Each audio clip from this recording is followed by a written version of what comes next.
Hello, everyone, and welcome to today's chat. I'm Anjana Moitra-Ohri, VP and Head of HR at Roots. It's a very exciting time for women's professional sports, with the PWHL and NSL in full swing and Canada's very own WNBA team gearing up for their court debut in 2026. The momentum has never been stronger. There's a growing hunger to see female athletes take center stage, or court if you will. And while progress is happening in real time, there's still work to do to level the playing field. Today, we'll be exploring the evolving landscape of women's professional sports, the role brands and businesses play in driving change, and what needs to happen to create real equity in sport. Being passionate about engagement and inclusion, I'm personally honored to have three incredible voices here with me today. Teresa Resch, President of Toronto Tempo, Canada's first WNBA team. Teresa is at the forefront of growing the game right here in Canada and shaping the future of professional women's basketball. Meghan Roach, CEO and President of Roots, an iconic Canadian brand that has long supported athletes and recently become a licensee of the WNBA, creating official merch for Toronto Tempo to amplify the power of women sports. And Kayla Grey, an award-winning sports anchor with TSN and host and producer of The Shift and Sideline Report for the Toronto Raptors. Kayla has been instrumental in advocating for greater representation of women in sports media. Welcome and thank you all for joining me today. Let's kick off things by understanding where women in sports is today. We're seeing how women's professional sports is gaining incredible momentum in recent years, with record-breaking viewership, investments, and fan engagement. What do you think is driving this shift? And how can we ensure it's not just a trend, but a lasting movement? Teresa, let's start with you. It's great. It's so great to be here. Thanks for having me. It's an incredible honor to share the stage with you guys. Yeah, you're right. Larry Tenenbaum, our owner, said it when we were awarded the team in May. This is no longer a moment. This is a movement. And I think a lot of that has to be placed upon how people are looking at women's sports, not just the WNBA, and investing in it. The change has really shifted from having to prove it to now investing on potential. It's incredible to see people like Roots step up and become a licensee so more product can be available. We have corporate Canada stepping up and investing in women's sports in a real significant way and making commitments that weren't there 5-10 years ago. And that's what really gives us legs and gets us to a level that really makes us compete with some of the big four, the people that have been around and established for hundreds of years. Thank you. Kayla, you've been immersed in the sports industry for several years now. What is your take on the shift we're seeing? Yeah, first of all, love the shift plug. But I think to Teresa's point about the big four that we have to pay attention to, the big four only grows because the big four is the only thing that you see in front of your face. And that's where media comes in. Is I remember the days where I would have to DIY my own jerseys to represent my favorite players in the W because they just weren't of access. And now we have incredible parties and people like Roots that are coming in and bringing the merch that we can easily access. So as media, as someone of the media, that is my job, is to make sure that all fans have access to their stories. There's a reason why, and you know this, all the times that the W had come to Canada, they were all sold out. These weren't just fans that decided they were fans yesterday. They've been fans of women's professional sport, but they were never given the opportunity, the door, the platform, the arena to come and show that.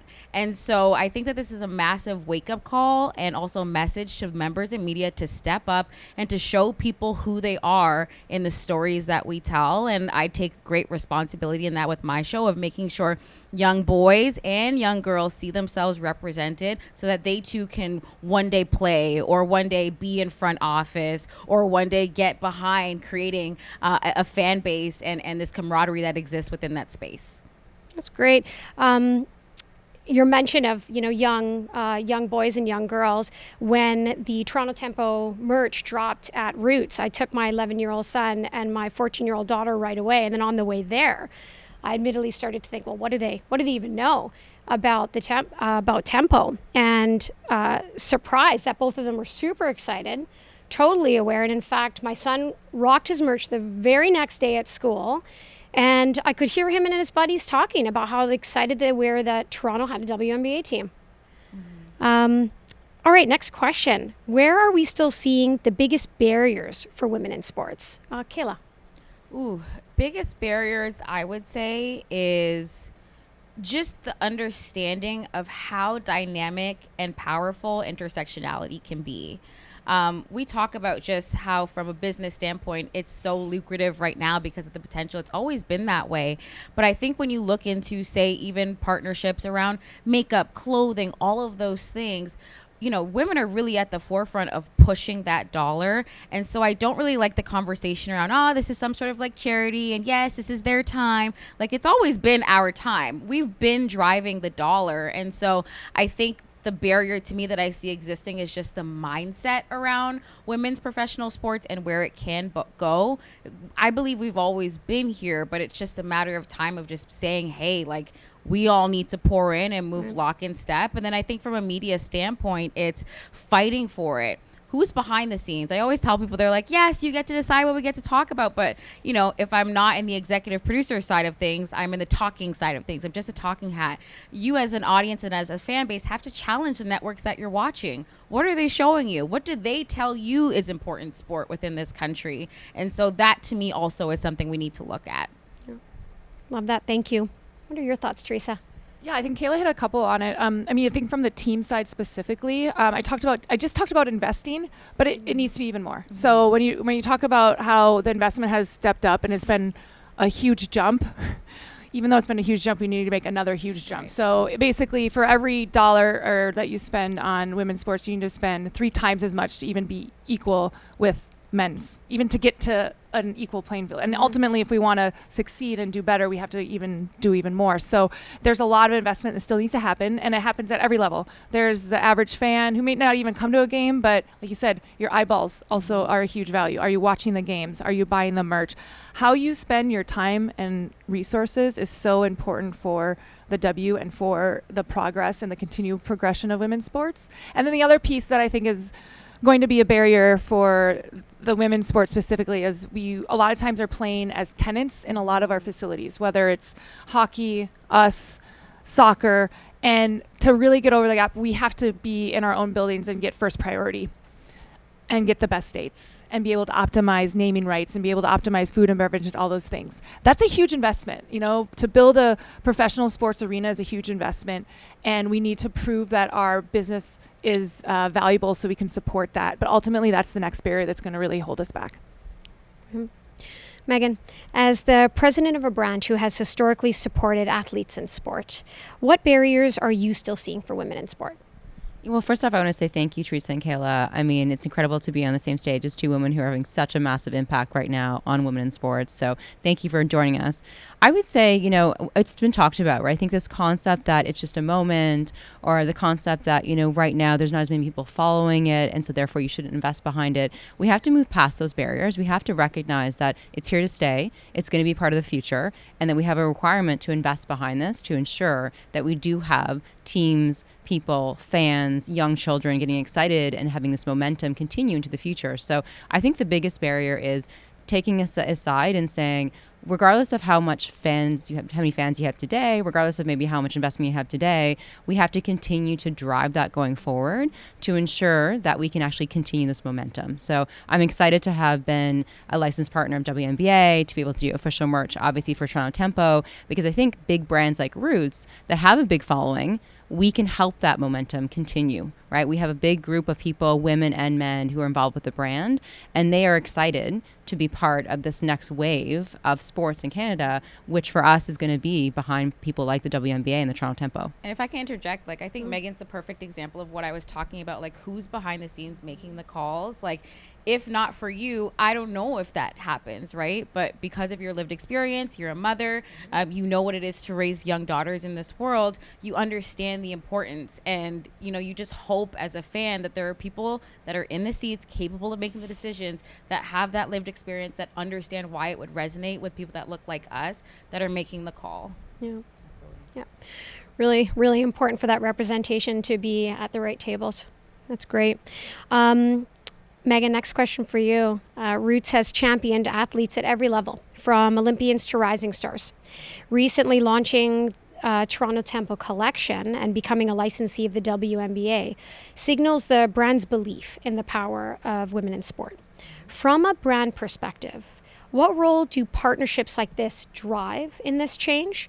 And how does a partnership like this align to the heritage and values of Roots? So if you think about Roots values, the first one that always comes to mind for me is community. And I think there's no better way to get behind communities than investing behind sports. You think about just looking at women in general. One of the things they say for young girls is that even from the grade 5 age, that's when they start to become self-conscious. And one of the biggest things that to do to help get over that is to actually have them join a team and to invest behind that. So for me, when I think about the partnership that we're looking at with these brands, the businesses, the sport in general, it's not just about the WNBA. It's not just about the Toronto Tempo. It's about putting something in place that's going to help us overall as a country, as a community, our young children, our young girls. How does that help them? So a lot of it is around that. I think it's making sure you're thinking about the future and like what's important and why you're investing behind it. I also think for us as a brand, a lot of it is around thinking about what's next, right? You think about Roots as a business. We've been around for 50 years and we invested behind the Olympics, different athletes. I think the athletes of tomorrow are going to be women who are in the WNBA. I think this is going to be a huge movement for Canada. I think when you think about, and Teresa and I have talked about this, you know, the number of tickets you've already kind of pre-sold, right? The number of people who are thinking about this is not just a Toronto team, but a Canada team, right? Having that sense of community and getting behind that early as a brand is something that we really think about and is really important.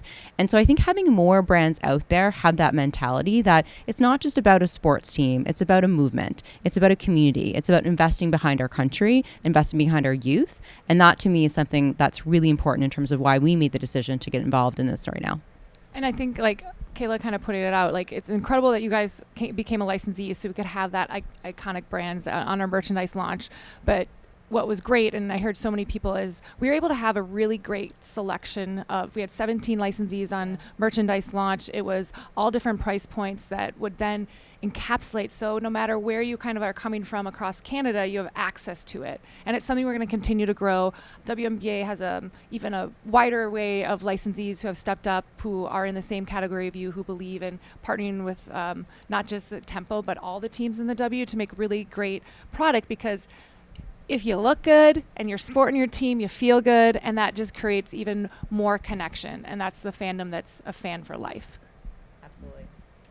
That segues perfectly into one of the next questions that I wanted to ask. So there's a number of licensees, but further to this is, how do you think brands can better support women's leagues and teams in a way that feels most authentic and impactful? Yeah, I think that's a great point. So when we're talking about, well, licensees is very, very specific to the merchandise that we're selling. And when we're talking about partners, the opportunity for partners is much broader. And when I say that, that's like signage in your arena, it's commercials. But what we really want to do with partners, and we've announced one so far, one of our founding partners, is figure out ways to activate around that is authentic to both companies' brands and that actually permeates people's lives. So it's not just a sign that you see and you're exposed to, but actually impacts you. So one example that has been really great, it's a US company, but it's a bank, it's called Ally, and they've really, really invested and been at the forefront of investing in women's sports.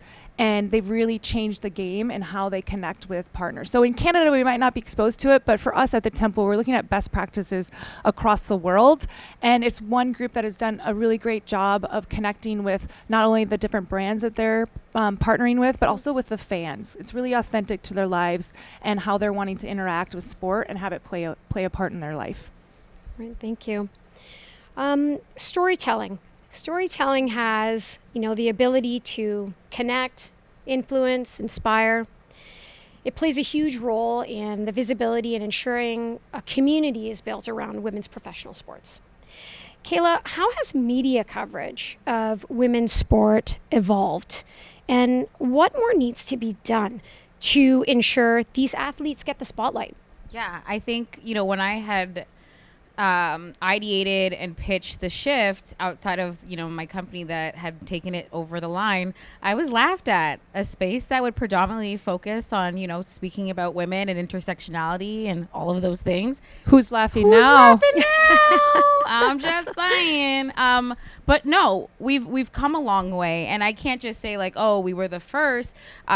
We all exist on the stage because of people who have been rejected in the past. I'm just kind of continued lineage of that.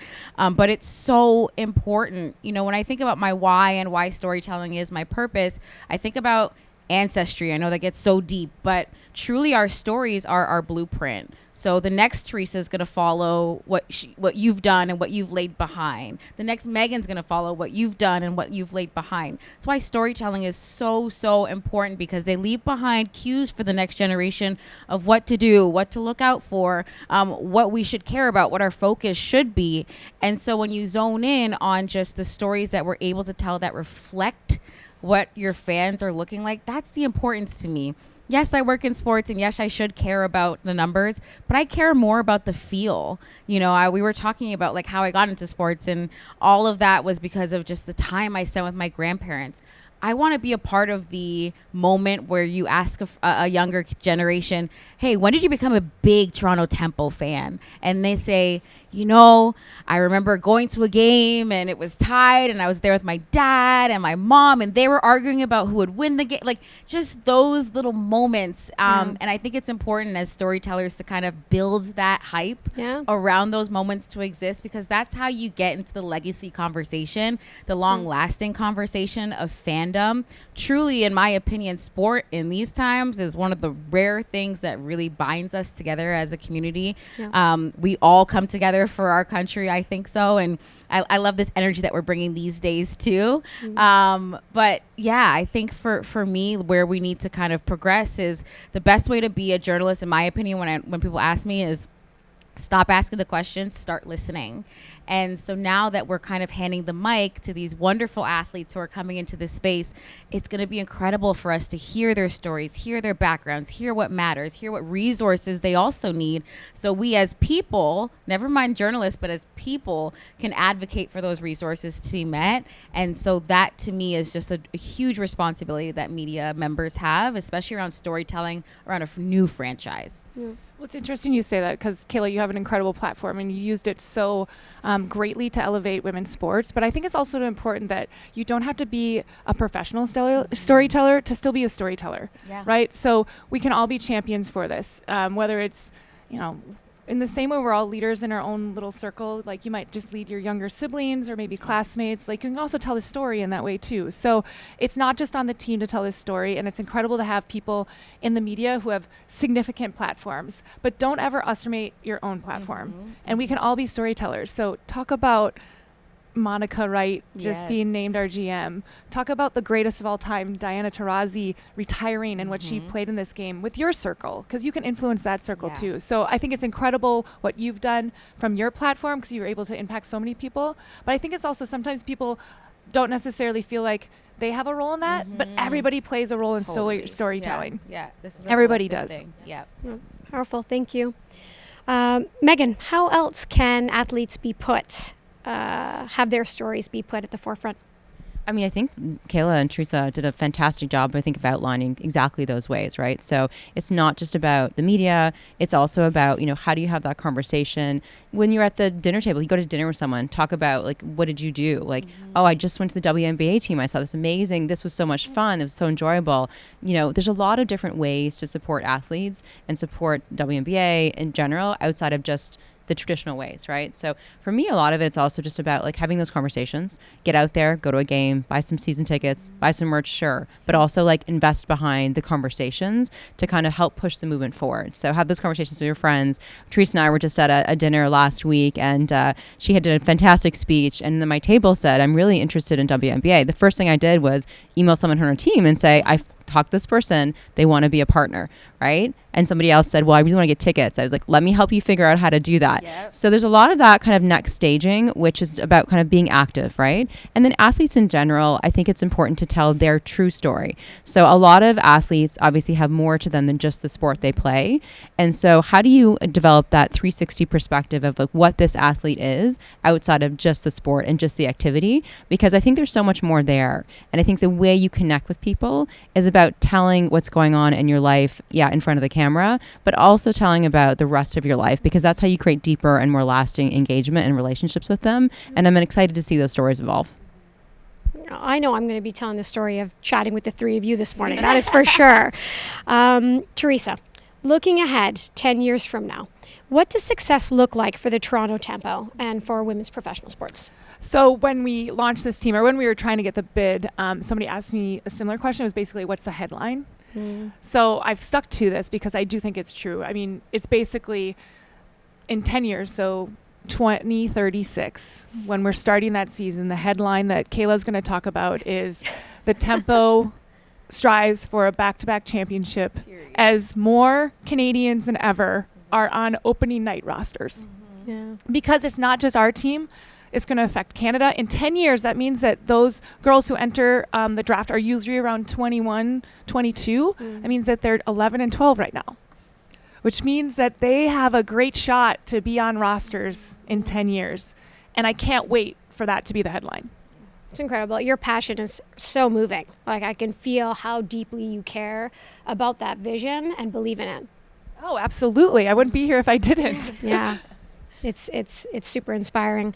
Kayla, what do you think women's professional sports will look like 10 years from now? Ooh, I just think it's going to look like sports in general. I don't think we're even going to have to separate it or like highlight it, because we're just awesome and existing and doing what we need to do and doing what we've been doing. I would like our headline to be something along the lines of, who's laughing now? No, or whose game is it anyways? And I think that can be for both ways. We know the legacy sports in Canada, but I think we often forget, what country created the sport of basketball. I don't think any Canadians ever forget that. We never forget. We all remember the commercial. So, whose sport is it anyway? But then also, too, when it comes to just the women's landscape and just Tempo coming, we're seeing these leagues popping up. We're seeing, women at the forefront of driving conversation around the intersectionality, what it means to be an athlete that also cares about wellness, that also cares about, political issues or whatever, the environmental issues. I think that's going to be the new sort of template of it. We're stepping into a space, and I'm sure you know this, that consumers are now conscious buyers.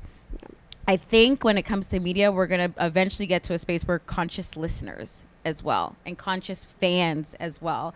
And so, I think that no longer are we just going to take things at like face value of like, hey, this is what you should care about, or this is who you should cheer for. It's going to have to mean something, especially in a world that just feels so fleeting. Like, it's going to have to mean something eventually. The growth of women's sport is in part a larger conversation about representation and equity. Meghan, if you could challenge other brands to take one action to help support this movement and accelerate progress of women in sport, what would it be and why? I'm going to make it really simple, which is do anything. Right? Just do anything associated with women's sports, right? Yeah. Take your team to see a sport, buy some seasons tickets, invest behind a brand, become an official partner, talk about it, bring Teresa, bring Kayla in to speak to your team. More so than anything now, and I think we talked about this conversation of like, what is it going to be like in 10 years? I don't know, but what I'm really excited about is to see the evolution of it, because today we're fighting. Today, a lot of it is around fighting to be part of the conversation and to just be there and be excited about there being a team. I think that's a different discussion, right? And so with a brand, from a brand perspective, if you can just do anything today, you're going to help the story. You're going to help the movement. You're going to help the progression. So I would say, we're really excited to be licensed partners. Absolutely. I would love us to do more than that, Absolutely. I love this conversation. I love the ability to kind of take people to the games, talk about the business, talk about the brand. So for me, the first thing is, are you having those conversations around the table? Are you thinking about how you can invest behind women's sports? So start with that. And then the second thing is, again, to be repetitive, just do anything associated with women's sports. It's going to make a difference. All right. I hope you all heard that. Do anything. Something. All right. In closing, Meghan, if you could offer any tips or calls to action for our general listener, what would you suggest? I think the first thing I would suggest to them is, again, start doing your research. Go out there, listen, get excited about what's happening. You know, you mentioned that you weren't sure if your children knew who Toronto Temple was, right? And obviously they did. The more times people get out there, they talk about the businesses, they talk about the players, they talk about what's happening. I think that's really, really key. You know, take your kids to a game. We can't do that quite yet, but we can do it with NSL pretty soon. You can do it with PWHL. So kind of like start going to women's sports and seeing what it's all about and getting excited about it. Encourage your kids to play. Right? We talked about all of us playing sports in some way, whether you're good or bad at the sport. Encourage them to participate, encourage them to get out there. It builds confidence and it will get them excited about what's happening also in the space too. So I think there's many, many things you can do, but it's about starting. It's about getting out there. It's about being excited about the movement that's happening. And it's about putting yourself, your children, your investment, your dollars behind something that's going to make a difference. So I think there's lots of things that people can do, and I'm really excited to see where this goes. That's great. Thank you. As we come to an end, one thing is clear. Women's professional sports is not just having a moment. The industry is leading a movement. The momentum we've seen is the result of years of advocacy and championing talent, but as you've heard today, there's still more work to be done. Even off the court, we all have a part to play in ensuring that women's sports thrive. Meghan, Teresa, Kayla, a huge thank you for sharing your experiences and insight in this really important conversation. I hope our listeners are inspired by what they've heard and turn it into action. Thanks.